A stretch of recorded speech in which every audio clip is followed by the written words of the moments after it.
दोस्तों, हमारी आज की कहानी का नाम है जब मिटा भगवान का भी अभिमान। क्षीर सागर में एक बार भगवान विष्णु शेष शैया पर विश्राम कर रहे थे और लक्ष्मी जी उनके पैर दबा रही थी। विष्णु जी के एक पैर का अंगूठा शैया के बाहर आ गया और लहरें उससे खिलवाड़ करने लगीं। क्षीर सागर में एक कछुए ने इस दृश्य को देखा और मन में ये विचार कर कि यदि मैं भगवान विष्णु के अंगूठे को अपनी जिह्वा से स्पर्श कर लूं तो मेरा मोक्ष हो जाएगा। ये सोचकर उनकी ओर बढ़ा। उसे भगवान विष्णु की ओर आते हुए शेषनाग ने देख लिया और कछुए को भगाने के लिए जोर से फुफकारा। उनकी फुफकार को सुनकर कछुआ भागकर छुप गया। कुछ समय के पश्चात जब शेषनाग जी का ध्यान हट गया तो उसने पुनः प्रयास किया, पर इस बार लक्ष्मी देवी जी की दृष्टि उनके ऊपर पड़ गई और उन्होंने उसे भगा दिया। इस प्रकार उस कछुए ने अनेकों प्रयास किए, पर शेषनाग और लक्ष्मी माता के कारण उसे सफलता नहीं मिली। यहाँ तक कि सृष्टि की रचना हो गई और सतयुग बीत जाने के बाद त्रेता युग आ गया। इस मध्य उस कछुए ने अनेकों बार अनेक योनियों में जन्म लिया और प्रत्येक जन्म में भगवान की प्राप्ति का प्रयत्न करता रहा। अपने तपोबल से उसने दिव्य दृष्टि प्राप्त कर ली थी।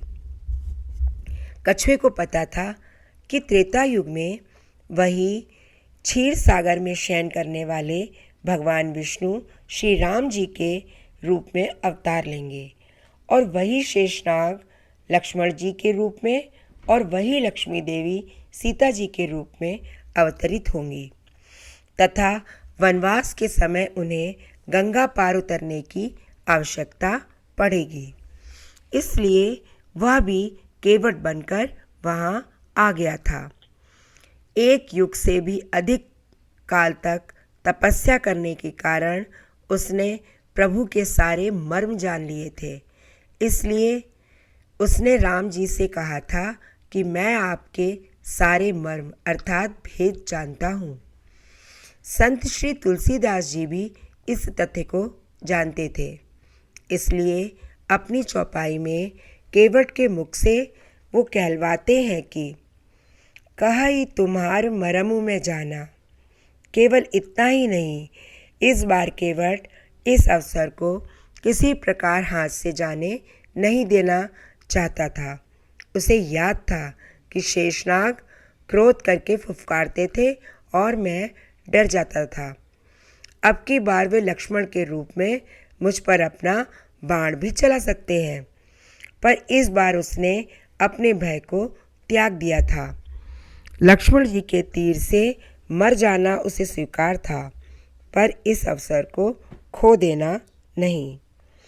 इसीलिए विद्वान संत श्री तुलसीदास जी ने लिखा है कि हे नाथ, मैं चरण कमल धोकर आप लोगों को नाव पर चढ़ा लूँगा।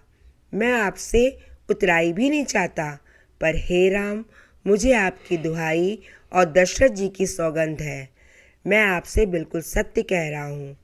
भले ही लक्ष्मण जी मुझे तीर मार दें, पर जब तक मैं आपके पैरों को पखार नहीं लूँगा, तब तक हे तुलसीदास जी के नाथ, हे कृपालु, मैं पार नहीं उतारूँगा।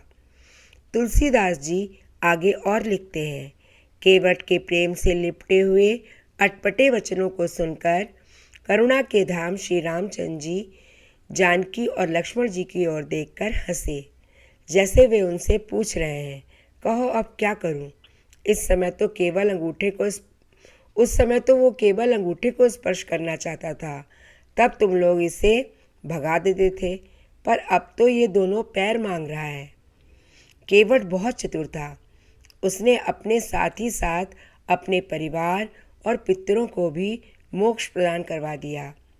तुलसीदास जी लिखते हैं, चरणों को धोकर पूरे परिवार सहित उस चरणामृत का पान करके, उसी जल से पितरों का तर्पण करके अपने पितरों को भी भवसागर से पार कर फिर आनंद पूर्वक प्रभु श्री रामचंद्र जी को गंगा के पार ले गया। ये उस समय का प्रसंग है जब केवट भगवान के चरण धो रहे हैं। बड़ा ही प्यारा दृश्य है। भगवान का एक पैर धोकर उसे निकालकर कटौती से बाहर रख देते हैं और तब दूसरा धोने लगते हैं, तो पहले वाला पैर गीला होने से जमीन पर रखने के कारण धूल से भर जाता है। केवट दूसरा पैर बाहर रखते हैं, फिर पहले वाले को धोते हैं। एक एक पैर को 7-7 बार धोते हैं। फिर ये सब देखकर कहते हैं, प्रभु एक पैर कटौती में रखिए, दूसरा मेरे हाथ पर रखिए ताकि मैला ना हो। जब भगवान ऐसा ही करते हैं तो जरा सोचिए क्या स्थिति होगी यदि एक पैर कटौती में है और दूसरा केवट के हाथों में। भगवान दोनों पैर से खड़े नहीं हो पाते। बोले, केवट ऐसे तो मैं गिर जाऊंगा। केवट बोला, चिंता क्यों करते हैं भगवान, दोनों हाथों को मेरे सर पर रखकर खड़े हो जाइए, फिर नहीं गिरेंगे। जैसे कोई छोटा बच्चा है, जब उसकी माँ उसे स्नान कराती है तो बच्चा माँ के सिर पर हाथ रखकर खड़ा हो जाता है। भगवान भी आज वैसे ही खड़े हैं। भगवान केवट से बोले, भैया केवट, मेरे अंदर का ईमान आज टूट गया। केवट बोले, प्रभु क्या कह रहे हैं? भगवान बोले, सच कह रहा हूँ केवट, अभी तक मेरे अंदर अभिमान था कि मैं ही भक्तों को गिरने से बचाता हूँ, पर आज पता चला कि भक्त भी भगवान को गिरने से बचाते हैं। बोलो जय राम जी की। आज की कहानी हमारी कैसी लगी कमेंट बॉक्स में लिखकर अवश्य बताइए।